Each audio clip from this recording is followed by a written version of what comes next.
아무도 모른다 그랬어요. 예수님 오시는 거, 재림하시는 거 아무도 모른다, 뭐 이런 얘기를 여기다 했어요. 누구누구 모른다 그래요? 천사도 모르고 아들도 모르고 아버지만 아시느니라 그랬거든요. 잘 생각해 보시라고요. 천사도 모르고 아들도 모르고 아버지만 아신다? 그러면 생각해 봐요. 아버지가 알면 아들이 알아요, 몰라요? 알죠. 아들이 아는 건데 아들 모른대요. 그리고 아버지만 아신대요. 잘 생각해 보면. 그러니까 이게 왜 아들은 모르고 아버지는 아는가? 여러분, 예수님이 이 땅에 오셨을 때 아버지로 오셨어요? 아들로 오셨어요? 아들로 오셨어요. 그러면 주님이 재림하시러 오실 때는 아들이 알게 돼요? 아버지가 알게 돼야 돼? 아버지가 알게 돼야 돼. 이유가 무슨 얘기냐면요, 이런 거죠. 아들로 예수님이 오셔서 이 땅에 십자가 못 박혀 돌아가시기 전에는 그것이 완전히 우리에게 이루어지지 않습니다. 그러니까 아들도 모른다라고 얘기할 수는 있죠, 이렇게. 그런데 아들이 아버지잖아요. 예수님이 하나님이잖아. 그렇죠? 예수님이 하나님이니까 아버지란 말이에요. 그러니까 예수님이 얘기하면서 야 천사도 모르고 아들도 모르고 아버지만 아시는 거야. 그러면 자기는 하나님 아니라는 거야? 그거 아니잖아요. 예수님이 하나님이거든요. 그러면 이게 어떤 이야기냐면, 지금 내가 십자가 못 박혀 죽기 전에는 우리가 알 수 있는 게 아니야, 이런 말이고요. 내가 십자가 못 박혀 죽고 부활하게 되면 나는 하나님 아버지가 되거든. 예수님이 하시는 말씀이에요. 내가 하는 말이 아니고, 예수님이 이 땅에 하나님의 아들로 왔지만 아들은 이 땅에 죽으러 왔기 때문에 이렇게 말할 수 있는 거예요. 그러나 부활하시고 나면 하나님 아버지가 되거든요. 그러면 다 아는 거지. 그렇죠? 그러니까 예수님이 나는 몰라 이런 얘기가 아니고, 그런 말이 아니라 주님의 재림하심도 이 노아의 홍수라고 하는 것을 이렇게 일부러 이렇게 내놓는, 여기 마태복음 24장에 노아의 홍수 때와 같다. 그때 다 장가가고 시집가고 뭐 그렇게 먹고 마시고 그런다는 거예요. 이게 무슨 말이냐면 우리의 그 결혼 생활과 같은 겁니다. 장가가고 시집가고, 그죠? 그러면 장가간다는 말은 누가 장가간다는 말이에요? 예수님이 장가가죠. 시집가는 건 누가 시집가요? 우리가 시집가지. 우리는 시집가는 거고 예수님은 장가가는 거고, 그죠? 장가가고 시집가고 다 먹고 마시고 다 뭘 얘기하는 거예요? 어린 양의 혼인잔치를 말하는 거야. 그러니까 결혼잔치를 말하는 거예요. 결혼잔치는 언제 있다고? 아기 때 있다고, 노년 때 있다고, 청년기 때 있다고. 청년기 때 있다고. 그래서 이것은 우리의 인생의 광야 생활과 같다, 그 말이에요. 우리의 인생의 광야 생활 같은 우리의 지금의 생활 가운데 너희들이 먹고 마시고 그리고 시집가고 장가간다. 자, 누가 책임지겠다는 거예요? 광야 생활은? 광야 생활, 애굽에 있었던 이스라엘 백성들이 광야로 나올 때 광야에서 뭐 하는 게 있었어요, 없었어요? 아무것도 없었어요. 다 하나님이 먹이시고 입히시고 하나님이 다 하셨습니다. 하나님의 섬김이 있는 것이다. 우리가 사는 것은 다 하나님의 섬김이 있는 것이다. 자, 신랑과 신부가 있어요. 누가 먹여 살려야 돼요? 아직도 구분이 안 돼요? 요즘 시대가 여자들이 하도 많이 일하니까 아직도 구분이 안 돼? 신랑과 신부가 있어. 누가 먹여 살려야 돼? 신랑이 먹여 살려야 돼요. 왜? 자, 봐요. 애굽에 있었던 이스라엘 백성들을 끌어내서 광야로 데리고 나왔어요. 광야로 데려나와서 우리 보고 일하라고 했어요? 그냥 먹고만 있으라고 했어요? 먹고만 있으라고 그러죠. 누가 다 먹이는 거야? 신랑 되신 하나님이 다 먹이겠다는 거야. 하나님이 신랑 되신 아버지가 우리를 다 먹이겠다는 거예요. 그러니까 신랑이 다 먹이는 거야. 그게 광야 생활이에요. 그게 어디냐면 청년기. 청년기 때 지금 결혼 생활이란 말이에요. 그러니까 남자들은 누구를 성경에서 상징적으로 말하고 있는 거예요? 신랑 대신 예수님을 상징적으로 말하는 거죠. 그렇죠? 신부는요, 그러니까 교회인 신부, 여자를 얘기할 때 신부인 교회를 얘기하는 거죠. 그러니까 우리들은 신부와 같아요. 주님을 따라가는 자이고 우리를 책임지시는 분은 신랑 대신 예수님이라는 거죠. 그죠? 그걸 그대로 나타내주고 생활해 보라고, 너희들이 힘들겠지만 한번 그렇게 생활해 보라고 우리에게 하라고, 일부러 한번 해봐, 땅에서. 그게 결혼식이라고요. 그래서 너희들이 서로 전혀 다른 곳에서 와서 만났지만 둘이 하나라고 그래. 이걸 부부라고 그러고 이걸 결혼이라고 그래. 자, 얼마나 서로 다르게 만났냐면 하나는 땅이고 하나는 하늘이야. 그러니까 예수님은 하늘에서 오셨고 우리는 땅에서 왔어요. 하늘과 땅이 만나서 결혼하는 거야. 그래서 둘이 하나래. 이렇게 하나가 된 거예요. 근데 그 하늘에 계신 하나님이 우리 땅에 있는 나를 책임지겠다는 거예요. 그게 신랑과 신부의 관계란 말이에요. 이걸 이제 지금은 상황들이 다 다르지만 그거를 설명해 준단 말이에요. 그러니까 노아 홍수가 있죠. 먹고 마시고 장가 들고 시집 가고 그 얘기가 있죠. 그리고 그날은 아무도 모른다 그러죠. 여러분, 주님께서 우리에게 임하시는 날, 그게 첫 번째 재림이신데요. 하늘나라에 우리가 올라갈 때도 주님을 만나겠지만, 실질적인 주님을 만나겠지만, 지금도 하나님의 성령을, 예수님의 영을 우리가 만나게 되죠. 예수님의 영이 우리한테 들어오죠. 그러면 예수님의 영이 우리한테 들어오면 그거를 뭐라 그러면 어린 양의 혼인잔치, 결혼한다 그 말이에요. 예수님이 나의 신랑 돼서 내 속에 들어와 나와 결혼하신다. 그러면 누가 책임지겠다는 거예요? 내가 내 인생 책임지는 거요? 하나님의 성령이 나를 책임지겠다는 거예요. 하나님의 성령이 나를 책임지겠다는 거예요. 그게 신랑 되신 예수님이란 말이에요. 이해가 되시죠? 이걸 결혼이라 그런다고. 그거를 보여달라고, 보여주라고 결혼식을 하는 거예요. 얘기해요. 그러니까 여기서 아들도 모르고 천사도 모르고, 그러니까 예수님도 모른대, 아무도 모른대, 예수님 오시는 거. 왜 몰라요? 예수님이 하나님인데 왜 모르겠어? 그러니까 아버지만 아신다 이렇게 말하는 것은 왜 그러냐면 이런 거예요. 처음에 창세기 2장에 보면요, 아담이 있는데 아담의 갈비뼈로 하와를 만듭니다. 그런데 내 뼈 중에 뼈요, 내 살 중에 살이라고 얘기하죠, 그죠? 그렇게 얘기하죠. 그래서 그 하와하고 아담하고 둘이, 아담은 또 하나의 자기를 만들어낸 거예요. 아담을 만들어낸 거죠. 그러니까 아담이 아담을 만들었는데 그걸 이름을 하와라 이렇게 부른 거예요. 하와는 생명, 호흡이라는 얘기고 숨이라는 얘기니까 아담의 숨이라는 얘기예요. 자, 아내는 남편의 뭐라고? 남편의 숨이라고, 남편의 호흡이란 말이에요. 그러니까 아내 없이 남편이 숨을 쉴 수 있다 없다? 숨을 쉴 수가 없다. 남편은 아내, 그러니까 그걸 하와라 부른 거예요. 그러니까 아담과 하와를 괜히 그냥 하와 이렇게 말한 게 아니에요, 성경에서. 그러니까 아담으로부터 하와가 나왔고 하와는 또 하나의 아담인 거예요. 그러니까 아담은 그 속에서 자기의 뼈요, 자기의 살인 진짜 아담이 밖으로 나와서 자기에게 보여진 것입니다. 이 땅에서 여기죠? 자기에게 보여진 거예요. 그러니까 그 주님도 우리를 그렇게 생각하시는 거야. 주님도 우리 신부인 교회를 자기의 진짜 호흡이라고 생각하는 거죠. 그러니까 우리를 통해서 예수님은 숨을 쉬는 거예요.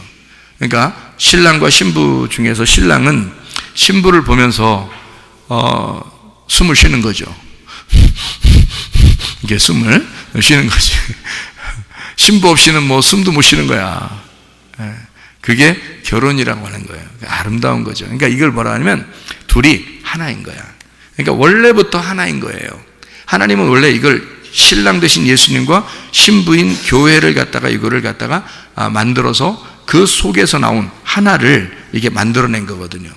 그래 놓고서 이제 뭐라고 얘기하냐면, 자, 남자가 부모를 떠나 이렇게 말하죠. 남자가 부모를 떠나 아내와 합하여 한 몸을 이룰지니라. 이게 결혼식의 멘트예요. 항상 결혼식에 목사님들이 이제 말씀 나눌 때 그 멘트거든요, 그게. 자, 남자가 부모를 떠나 한 여자와 합하여, 아내와 합하여 한 몸을 이룰지니라. 그렇게 돼요. 그럼 한 몸을 다 이루었어, 둘이. 남자하고 여자하고 한 몸을 다 이루었어. 그럼 어떻게 돼? 어떻게 둘이 한 몸을 이루었으면요? 그럼 둘이 한 몸을 다 쎄 이래요? 둘이 한 몸을 다 이루었어요. 그럼 어떻게 해? 열매가 나오죠? 그래서 열매가 나오는 거야. 그러니까 열매가 나오면 뭐라 그래? 열매가 나오면 이 남자가 여자를 만나 열매가 나왔어. 그럼 남자가 여자를 만난 걸 뭐라 그래, 이걸? 열매한테는. 열매가 뭐라고 불러? 열매가 뭔지를 몰라요? 열매가 뭐라고 불러? 예? 아빠, 엄마, 그러죠? 아빠, 엄마라 그러지, 열매가. 그러니까 남편과 아내가 둘이 만나서 한 몸을 이뤘더니 열매가 나왔어. 그랬더니 그 열매가 이제 남편과 아내를 뭐라고 부르냐면 아빠, 엄마 그렇게 불러요. 그리고 부모가 되는 거야. 그래서 한 몸을 이루어 부모가 되는 거예요. 그러니까 남편과 아내가 한 몸을 이루어 열매를 맺으면 부모가 되는 거란 말이에요. 무슨 말인지 아시겠어요, 이거? 굉장히 중요한 말인데. 부모가 된단 말이에요. 그러니까 부모가 뭐라고 하는 거예요? 부모를 아버지, 어머니 이렇게 말하죠. 그죠? 예, 아버지, 어머니 이렇게 한다고. 그러니까 아버지, 어머니, 부모를 아부엠이라고 합니다. 히브리어로 아부엠. 이 말은 뭐냐면 성전의 말씀이라고 말하는 겁니다. 하나님의 성전에, 하나님의 집에 있는 말씀, 이게 아부엠이에요. 그러니까 부모를 공경하라는 말은 이 말도 같아요. 하나님의 성전에서 이렇게 전달되는 그 말씀을 네가 공경하라, 그 말이 되는 겁니다. 그러니까 부모를 공경하는 말은 이 땅의 부모도 공경해야 되지만 성경적으로 말하면 하나님의 집에 있는 그 말씀이 하나님이고 그게 너의 진짜 부모야. 그래서 그 부모에게 효도하고 공경하라, 이런 말이 되는 거예요. 이게 아부엠이라는 말입니다. 그러니까 부모가 된다, 아버지, 어머니가 된다. 다시 말하면 그 아버지, 어머니가 되는 그 아버지가 그 나를 아신다, 그 말이죠. 무슨 말인지 알겠어요? 아무도 몰라, 아들도 모르고 천사들도 모르는데 아버지는 아신다, 그 말이에요. 그럼 어떻게 된 사람만 아는 거야? 죽어서 부활된 자만 아는다, 그 말이죠. 죽어서 부활된 자, 그러니까 진정으로 회개하고 빛의 갑옷을 입은 자가 알게 된다, 그 말이고요. 전신갑주를 입어서 하나님 아버지의 삶을 사는 자, 다시 말하면 네 속에 예수 그리스도라고 하는 진리의 말씀을 잉태하고 그 진리의 말씀을 깨달아 그것을 출산한 자가 너가 알게 될 것이다, 그 말이에요. 주님의 오심을. 무슨 말인지 알겠어요? 다 모른다 그러면 다 몰라야 되잖아. 그런데 아버지는 아신다잖아. 그러니까 아버지가 되면 알잖아, 그죠? 그러니까 예수님이 어떻게 됐어? 아들로 죽고 부활해서 아버지가 되셨죠. 이해가 돼요? 그러니까 아버지가 되실 때는 안다, 그 말이죠. 데살로니가전서 5장 1절부터 10절까지 말씀인데 그거 한번 읽어보고 마치도록 할게요. 데살로니가전서 5장 1절부터 10절까지 말씀인데 여기에 제가 2절하고 읽을게요. 주의 날이 밤에 도둑같이 이를 줄을 너희 자신이 자세히 알기 때문이라. 그들이 평안하다 안전하다 할 그때에 임신한 여자에게 해산의 고통이 이름과 같이 멸망이 갑자기 그들에게 이르리니 결코 피하지 못하리라. 형제들아, 너희는 어둠에 있지 아니하매 그날이 도둑같이 너희에게 임하지 못하리니, 이랬죠.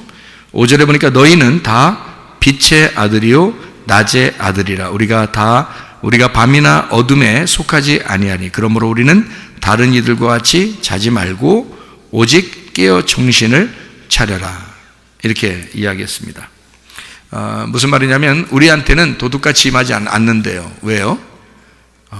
아버지가 되는 자, 다시 말하면 말씀을 잉태하고 말씀을 출산한 자, 모든 사람에게는, 그러니까 어영부영하다가 자는 자가 되면, 영적으로 자는 자가 되면 어영부영하다, 주님 언제 오실지 몰라, 나 언제 멸망할지 몰라, 언제 심판받을지 몰라, 언제 예수님 재림하실지 몰라, 어떡하지? 뭐 이런단 말이에요. 그래서 우리가 뭐 몇 월 며칠 몇 시에 예수님 오신다 이런 말이 아니야. 그런 말이 아니라 하나님 말씀이 우리에게 떨어지는, 하나님 말씀이 우리 속에서 잉태가 되고 출산하는, 하나님을 만나는, 우리가 하나님을 만나는, 그러니까 우리는 임신한 여자가 해산하는 그 고통을 통해서 아이를 낳듯이 결혼하는 그 무덤에 들어가는 그 어려움을 통해서 결혼 생활이라는 아름다운 부활의 생활을 하게 되는 것처럼 우리가 그 죽음이라는 무덤에 들어가서 나중에 부활하여 천국 생활을 하게 되는 그런 것처럼 우리가 속에서 진짜 빛의 활동하게 되는 우리의 사명을 가진 삶, 그런 삶을 위해서는 먼저 고통이라는 게 따라와요. 그래서 먼저 여러분에게는 반드시 사명을 가진 자들에게는 고통이라는 게 옵니다. 그래서 그 고통 속에서, 그 무덤이라는 고통 속에서 우리를 건져내시는 그 부활이 임할 때, 그때 주님을 만나게 되는데, 그 주님을 만나게 될 때는 그 빛의 자녀들은 반드시 안다는 겁니다. 그 사실들을. 그래서 주님이 나와 함께하고 있구나, 이것을 반드시 알게 된다는 거예요. 어느 날만 주님 만나는 게 아니죠. 지금 여기서 우리가 주님 만나지 못하면 안 되죠. 지금 우리가 여기서 주님 만나고 있다가 어느 날 주님 앞에 가는 거죠. 그러니까 여기서도 주님 안에 있으면서 우리가 주님 안에 들어가는 거다. 그러니까 주님 안에 있는 우리의 삶이 마치 주님 안에서 어떤 사람은 결혼 생활이 무덤과 같이 죽음에 이르는 아주 고통스러운 이 광야의 생활 같은 결혼 생활하는 사람이 있고, 어떤 사람은 정말 행복한 예수 그리스도가 우리의 신랑이 되셔서 나의 모든 것을 책임지시는 그런 아름다운 부활의 생활, 아름다운 부활의 결혼 생활하는 사람이 있다는 거죠. 우리 어떤 생활을 우리가 살아야 될 것인가? 여러분, 그리스도 예수 안에서 진짜 사랑이 넘쳐나는 가정 되시길 바라고, 진짜 넘쳐나는 사랑이 넘쳐나는 그런 교회가 되시기를 바랍니다. 기도하겠습니다. 우리 한 목소리를 기도할 때 하나님 앞에, 하나님, 우리가 진짜 아름다운 결혼 생활하게 해주십시오. 예수 그리스도라는 그 신랑을 제대로 깨닫고 살게 해주십시오. 그리고 우리를 책임지시며 우리를 섬기시는 그 아버지 하나님을 깨닫고 살게 해주십시오. 그래서 아름다운 결혼 생활, 사랑이 넘치는 결혼 생활, 사랑이 넘치는 교회 생활 하다가 주님 만나게 해주시오. 우리 한 목소리로 기도하겠습니다. 우리 하나님 아버지 사랑과 은혜를 감사를 드립니다. 아버지 하나님, 우리에게 진실로 아버지가 우리를 섬기시며 우리를 사랑하시며 아름다운 결혼 생활, 아름다운 가정 생활, 아름다운 교회 생활하다가 주님 만나는 귀한 사람들이 다 되게 도와주시며, 하나님 우리에게 건강도 물질도 주님이 책임져 주셔서 아버지 이 건강 속에 물질 속에 하나님이 함께 해주셔서 아버지 이것이 분리가 되지 아니하고 하나가 된 삶을 살다가 주님 만나게 도와 주옵소서. 비염은 떠나갈지어다, 아토피 떠나갈지어다, 위장병 떠나갈지어다, 어지럼증 사라질지어다, 두통은 사라질지어다, 류마티스 관절염 떠나갈지어다, 어깨 통증 사라질지어다, 허리 디스크, 목 디스크 떠나갈지어다, 심장병 온전해질지어다, 각종 종양 암돌이 떠나갈지어다, 감기 몸살 온전해질지어다, 협착증 사라질지어다, 건선 피부 온전해질지어다, 이명은 사라질지어다, 장애면역 질환 온전해질지어다, 식도염 사라질지어다, 유리결석 떠나갈지어다, 전립선 온전해질지어다, 우울증, 불면증, 공황장애, 두려움, 불안, 초조 다 떠나갈지어다, 음란, 거짓, 돌킬, 미움, 욕심, 영혼 다 떠나갈지어다. 성령 충만하게 도와주시고 아름다운 결혼 생활하고 아름답게 주님 앞에 아름다운 사랑의 삶을 살다가 주님 만나게 도와 주시옵소서. 우리의 건강도 책임져 주시옵소서. 우리의 물질도 책임져 주시옵소서. 주여, 우리를 행복하게 하시길 원하시는 주의 섬기심을 받는 주의 삶을 살다가 주님 만나게 하옵소서. 예수 그리스도 존귀하신 이름 받들어 기도 올리옵나이다. 아멘.